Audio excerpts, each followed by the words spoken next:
Share in front of you. Start at the beginning and go to page 383. 383. You'll find Job chapter 29. We're going to do chapters 29 and 30 this morning.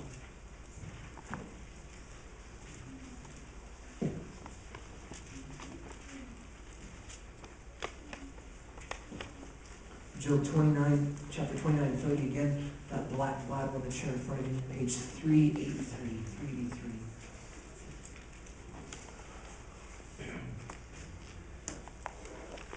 I'm going to read the passage as we normally do, and then we'll dive in and look at God's Word. Job 29. And Job again took up his discourse and said, "Oh, that I were as in months gone by, as in the days when God watched over me. When his lamp shone over my head, by his light I walked through darkness. As I was in the prime of my days, when the friendship of God was over my tent, when the Almighty was yet with me, my children were around me. When my steps were bathed in butter, and the rock poured out from me streams of oil.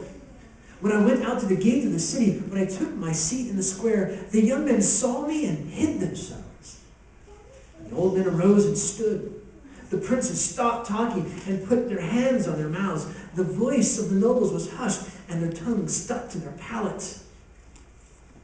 For when the ear heard, it called me blessed. When the eye saw, it gave witness of me, because I delivered the poor who cried for help, and the orphan who had no helper. The blessing of the one ready to perish came upon me. And I made the widow's heart sing for joy. I put on righteousness, and it clothed me, and my justice was like a robe and a turban. I was eyes to the blind and feet to the lame. I was a father to the needy. And I investigated the case which I did not know. And I broke the jaws of the wicked and snatched the prey from his teeth. Verse 18, then I thought, I shall die in my nest, and I shall multiply my days as the sand. My root is spread out to the waters, and dew lies all night on my branch. My glory is new with me, and my bow is renewed in my hand. To me, verse 21, they listened, waited, and kept silent for my counsel. After my words did not speak again, and my speech dropped on them. They waited for me as for the rain, and opened their mouth as for the spring rain. I smiled on them, but they did not believe. And the light of my face they did not cast down. I chose away from them, and sat as chief, and dwelt as a king among the troops, as one who comforted the mourners. Chapter 30. But now, those younger than I mock me, whose fathers I disdain to put with the dogs of my flock. Indeed, what good was the strength of their hands to me? Vigor had perished from them. From want and famine they are gone to gnaw the dry ground by night in waste and desolation. And pluck mallow by the bushes, whose food is the roots of the broom shrub. They're driven from the community to shout against them as a thief, so that they dwell in dreadful valleys and holes of the earth, of the rocks. Among the bushes they cry out, and in the nettles they're gathered together. Fools, even those without a name, they were scourged from land. And now, verse 9, now I have become their taunt. I have become a byword to them. They abhor me, stand aloof from me, and they do not refrain from spitting at my face. Because he's loosed his bowstring and afflicted me, they've cast off the bridle before me. On the right hand the brood rises, they thrust aside my feet to build up against me their ways of destruction. They break up my path, they profit from my destruction. No one restrains them. As a wide breach they come, amid the tempest they roll on. Terrors are turned against me, they pursue my honor as the wind, and my prosperity is passed away like a cloud. Verse 16. And now my soul is poured out within me. Days of affliction have seized me. At night it pierces my bones within me, and my gnawing pains take no rest. By a great force my garment is distorted. It binds me about as the collar of my coat. It has cast me into the mire, and I have become like dust and ashes. I cry out to you for help, but you do not answer me. I stand up, and you turn your attention against me. You become cruel to me. With the might of your hand you persecute me. You lift me up to the wind and cause me to ride. You dissolve me in a storm, for I know that you will bring me to death into the house of meeting for all living. Yet does not one in a heap of ruins stretch out his hand, or in his disaster therefore cry out for help? Have I not wept for the one whose life is hard? Was not my soul grieved for the needy? When I expected good, then evil came. When I waited for light, then darkness came. I am seething within and cannot relax. Days of affliction confront me. I go about mourning without comfort. I stand up in the assembly, cry out for help. I become a brother to jackals and a companion of ostriches. My skin turns black on me, and my bones burn with heat. Therefore my heart is turned to mourning, and my flute to the sound of those who weep.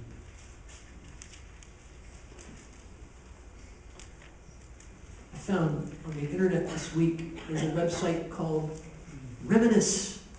Actually, it's a magazine, Reminisce Magazine. It's an online magazine. And the quote is this: it brings back the good times. There's articles, you can see pictures from the different eras, like the 20s, the 30s, the 40s, 50s. I even think they have some for the 80s. That's my generation, I think. And later on, it's Suzanne, the 80s. Yeah, she's like, oh, you're writing that down now, aren't you? Later on, it says there on the website, it says, relive the good old days with Reminisce Magazine. Reminisce. It means to indulge an enjoyable collection of past events. It's easy for us to long for the previous good old days, especially when presently we're undergoing a painful ordeal. It could even inundate us. Remember when? Hey, remember when? But what could end up happening is we could long for those days instead of moving forward to what God wants for us right now and into the future.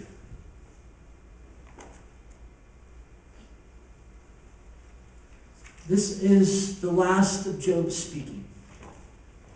Chapters 29, 30, and the next week we'll do 31. And you won't hear from Job in terms of a long speech. He'll speak here and there later on in the book, but in terms of long speech, discourse, you won't hear from him again this way. It's the last. And what you have here in verse 29 is how he was formerly blessed. And in chapter 30, his present isolation and pain. And then in chapter 31, his oath of rightness. Now, Job was not contesting that he was righteous and saying he was without sin. He wasn't contesting that. He was contesting that his suffering was not due to some secret sin in his life. It was unknown suffering, painful unknown suffering. He didn't know what actually happened. There was no consequence to what he did or what he said. He feared God and shunned evil, and yet he was suffering. Nor am I necessarily saying or thinking or believe that Job longed for these former glory days, as you see in chapter 29, or the remember when days. But Job will come to the place where he simply does not know what he did wrong to warrant this turmoil, and he will cry out to God, almost demanding from God, why? Why are you letting this happen to me? And yet, friends, it is at these times of great desperation that we must cling to God. We must cling to God in the good and tough times. And so we've been looking at the book of Job. And I'm going to have the main title for the theme of Job is Trusting in Our Sovereign God within our painful, unknown suffering. And today we're going to see we must trust God in the good times and in the tough times. We must keep trusting God in the good times and in the tough times, in both of those times.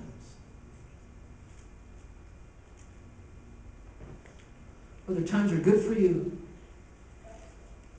today, or times are tough for you, times are tough for you in the future, that's the time we should trust God.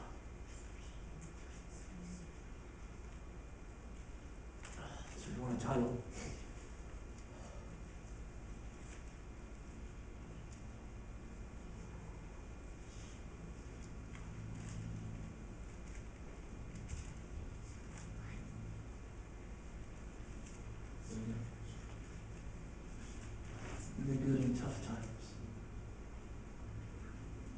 our sovereign God. And the painful unknown suffering is trusting Him in the good and tough times. True worship does not depend on the circumstances of life we find ourselves.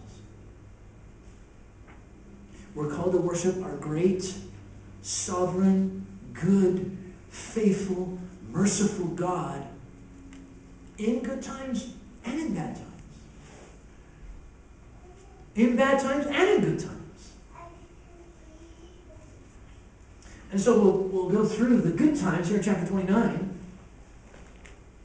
And the good times, what do I mean by this? It could be when you may have strong faith, your faith is strong, you have positive fame, people look at you in a good way, you have a bright future, you have favor from the people that you love, even from people that you don't necessarily or really care about, but people just say, wow, look at that guy, or look at that gal, wow. Those are good times. The good times may be the times when God may bless you. You see that in verses 1 through 6 and verses 18 through 20. And Job took up this discourse. Notice he says in verse 2, oh, that I was in the months gone by, days when God watched over me. Notice when he says lamp in verse 3 and light. Notice in verse 4, he says, when the friendship of God was over my tent, the Almighty was with me, my children were around me. Warm and dignified life of blessings from God and respect and honor from men. God was over him, giving him protection. Intimacy. That word friendship means intimacy. Caring. He enjoyed God's protection and God's guidance. He was a friend of God. And by the way, there's a small hint there from verse 2, months gone by, there's a small hint that Job was suffering, not just for a couple weeks, but for months, maybe even years. There in verse 3, we talk about lamp and light. It says lamp and light are symbols of blessing and success. So healing and joy come when the light is shining. God nourished and protected his life, shining with blessings on him.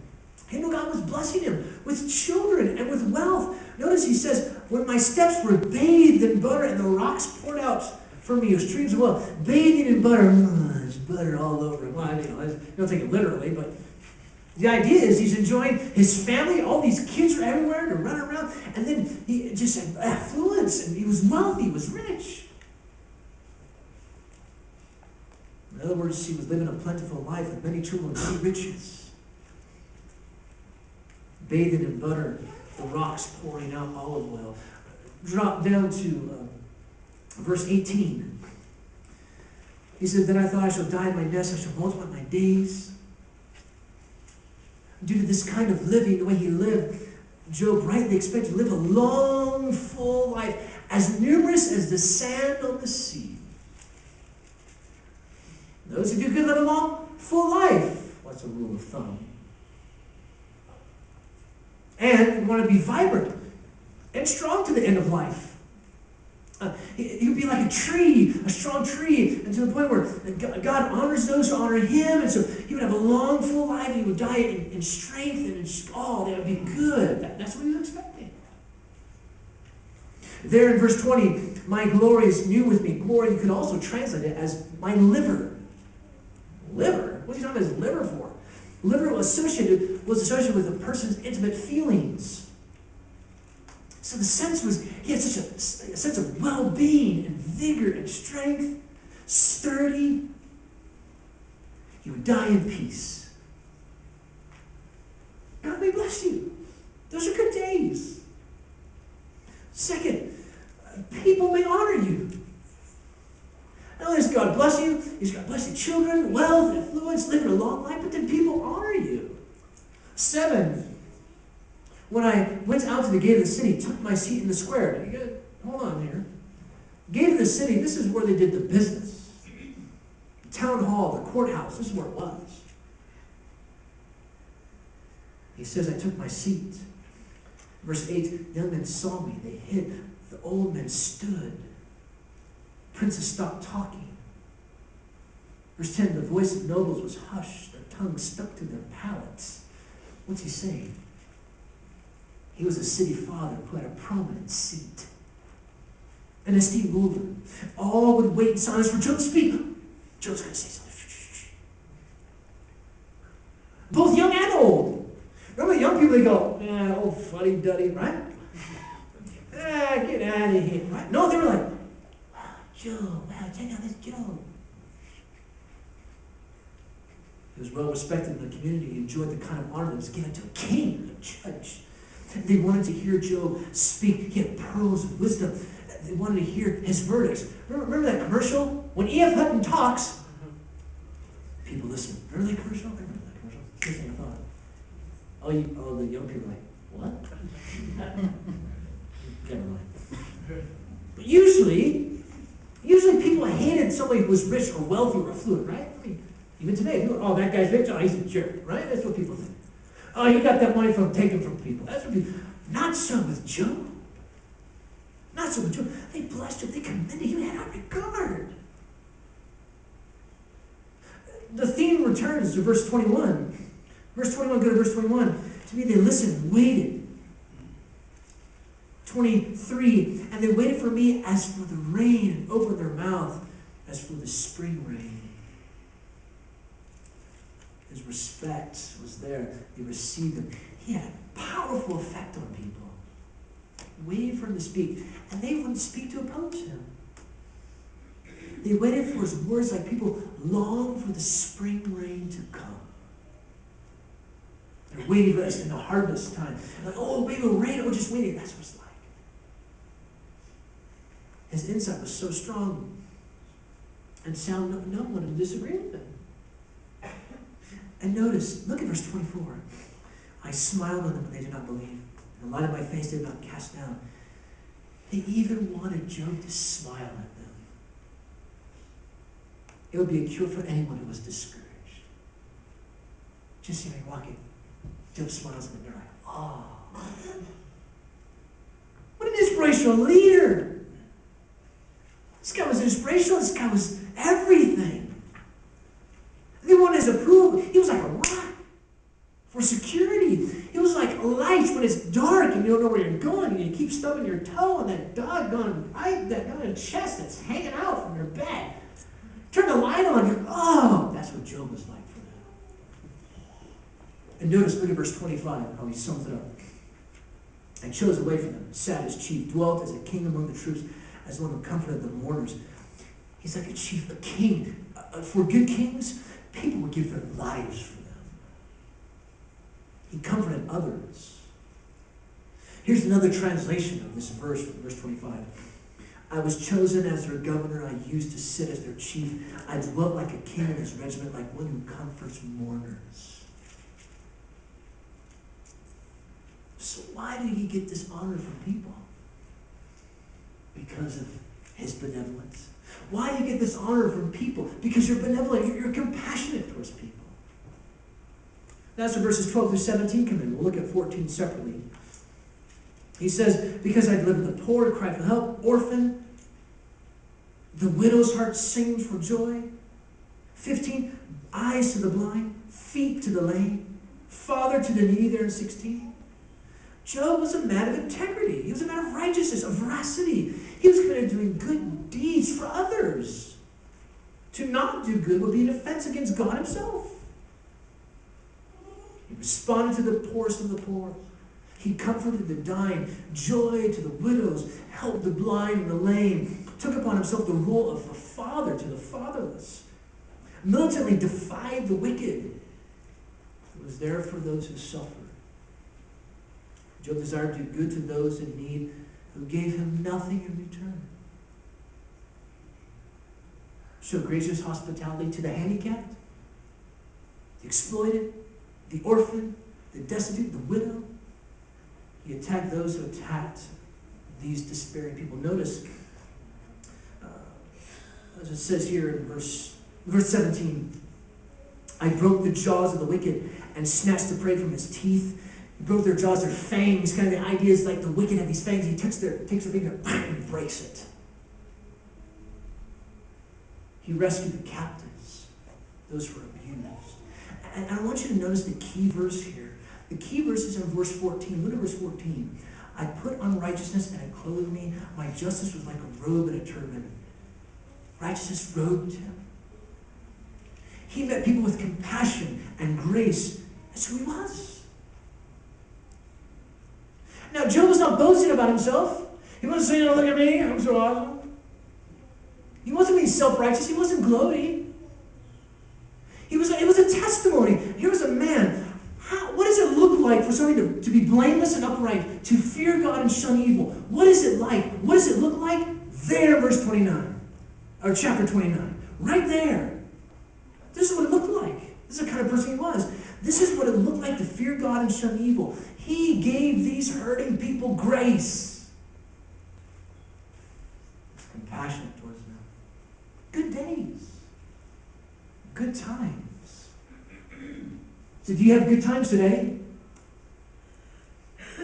Things going well? You're not suffering? No turmoil? You're having a good life? Then praise God. But don't become complacent or lazy or self-righteous. Don't become conceited or haughty or arrogant. Give thanks. Stay in the Word. Stay in prayer. Stay a part of the church and keep serving and loving. Here's a question for you. How can you serve others who are hurting? How can you serve others? If you're saying, you know what, I'm having really good days, actually. It's not too bad. Then how can you serve others? And I say, well, I don't know who's hurting. Oh, friend. No offense, but maybe you should get out of your chair and look around. And get to know people. And talk with them. You'll find out quick, there's a lot of people who are hurting. But that's what we pay you to do. Oh, I see. So you leave it to me to do that. I think you're wrong. So does the Bible. Meant for you to minister. I give you the resources. And then we all minister together, right? Amen. Good times.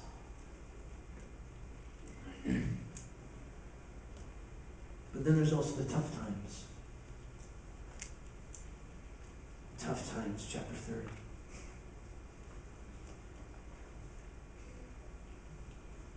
And just there in verse 1, the first two words, but now. He actually says something in verse 9 as well, similar, and now. In verse 16 of chapter 30, and now. Things had dramatically changed for Job. The complete and total opposite from chapter 29. As it says in chapter 1, when Job said, the Lord has given, the Lord has taken away. Job knew God was the source. Job knew God was the cause. And he knew God was his remedy, though it seemed like God was against him, which is what confused Job. And as we go through this chapter, we'll go through this, and then we'll try to glean principles from this as well. You see Job's emotions in these words. You hear his emotions. Miserable, scornful, outraged, hurt, lonely, sad, grieving. It seemed to him like the whole world was against him. Rightly so. He was scorned by all. His pain had tormented him. He knew he was suffering by the hand of God. So the tough times. Here in the tough times, you may have tender faith. When you may have tender faith, your faith is not so strong. When it's a negative faith from people. When you have a dark future, there's no hope for the future, and you have no favor from others. People are against you. This is what we're talking about. It's these days. Tough times. Specifically when foes may despise you. They hate you. And interesting, respect for the most respectable became contempt from the most contemptible, because now He says in verse 1, those younger than I, they used to say, oh, look at Job, yeah. Now they're like, what a loser. And who were their fathers' fathers? I disdain to put with the dogs of my flock, a group of youth whose fathers were not even worth sleeping with his sheepdogs. They were ridiculing Job. He became a laughing song to them. Remember when he used to smile at others? In chapter 29, verse 24? Now, they're smiling at him, but they're not smiling, hey. They're like, hey, yeah, what a dork. That's what they're doing. And you have in verse 1 through 8, delineating by hyperbole every part of their evil. It's meant to heighten the nature of Job's dishonor. These men were despicable. They were of repulsive character. They ridiculed him. Instead of honoring and respecting him, they hated him. They had contempt for him. Those treated with grace, remember he used to treat people with grace and with compassion, they turned against him. The lowest of the low were now hostile towards Job. Great contrast from chapter 29 and chapter 30. In chapter 29, verse 8, it said the young and old, all these hide themselves and stood. In chapter 30, verse 31, these young men made fun of him. Chapter 29 said they would keep quiet, right? Oh, we want to listen to his words. Not so now in chapter 30. He became a byword. In chapter 29 said, oh, they commended him. Now in chapter 30 says they abhor me. They used to cover their mouths. Now they uncover their mouths, and now they spit on Job. See the contrast? There's an object of hatred, scorn, ridicule, disgust. They repudiated Job. They happily mocked him. He suffered, said one writer, the worst social disgrace possible. Look at verse 9. I become their taunts, a byword to them. They abhor and stand aloof from me. They do not refrain from spitting at my face. And then notice verse 11.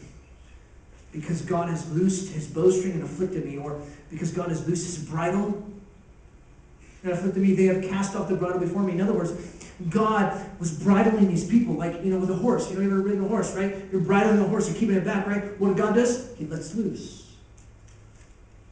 He unrestrains these evil men so they can do terrible things to Job. And then here he says in verse 12, all the way to verse 15, on their right hand their brood rises. They thrust aside my feet. Verse 13, they break up my path, profit from my destruction. No one restrains them. A wide breach they come, amid the tempest they roll on. Terrors, he says in verse 15, are turned against me. What is he describing it as? He's describing it like when a city at that time was under siege. I was watching Phoebe the other day. She was reading a book about castles. It reminded me of this passage because the castles, they had the wall, right? The wall all the way around, and all the people lived inside there. Well, when they had a siege against a city, they built up a siege, and no one would come in, and no one could come out. They would try and starve them out. And then they would put a breach within the wall. So this is how Job is describing his life. They put a breach in the wall, and they come through, like a city that's breached by a siege, and like an advancing army, they surrounded him. Or like water that breaches through a dam and just surrounds him and engulfs him. And the stones came crashing, he says. And then 15, and my prosperity has passed away like a cloud. Dignity and prosperity, it's gone.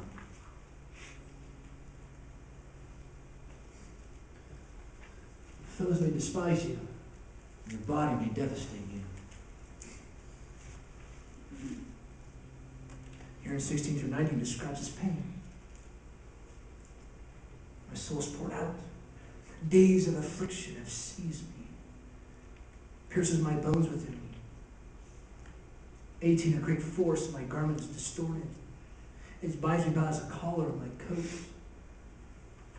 Before he was light in darkness, now he has days of suffering. And nights of misery. It never left him. Constant pain. It was like he was wrestling with a terrifying monster who was after him.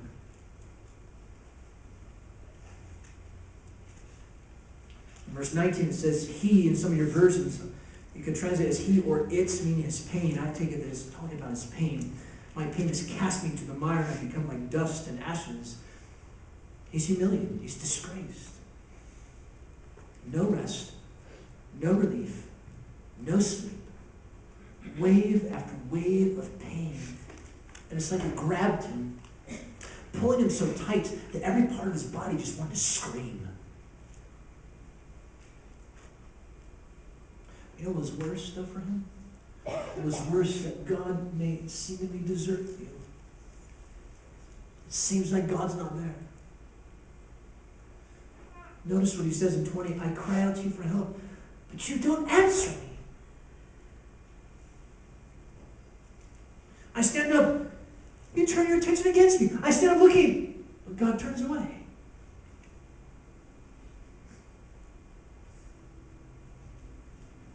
He addresses God.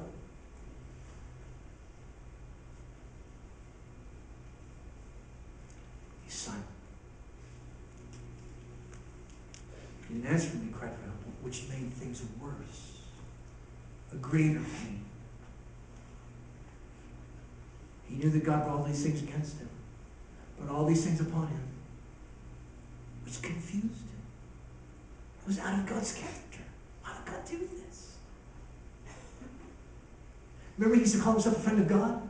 Intimacy. Now it's like he's his foe. God was persecuting him. Verse 22, you lift me up to the wind and cause me to ride. You dissolve me in a storm. God was going to bring this painful, turmoil-filled life to an end by bringing him down to death. He says, verse 23, I know you will bring me to death into the house of meeting for all the living. That's how he felt. And yet, I just give a little tidbit here. But God did not desert Job. God would respond to Job, letting him know that he did not need to know why he was suffering like he did. He didn't need to know why. So you have foes despise you, your body's devastating you, God may seemingly be against you, and last, hope may depart from you. You have no hope. It's gone. In verse 24, you can also translate it like this. Yet God does not stretch out his hand in destruction if one cries to him for help in his disaster. I think that's a better way to translate that. I think the ESV translated it like that. See, Job had thought, if he cried out to God for aid, he would extend his hand to give relief, right? I mean, if you pray, God, give this to me. I'm in pain. Please heal me. God's going to listen, right? And he's going to take it away, right? Right? No.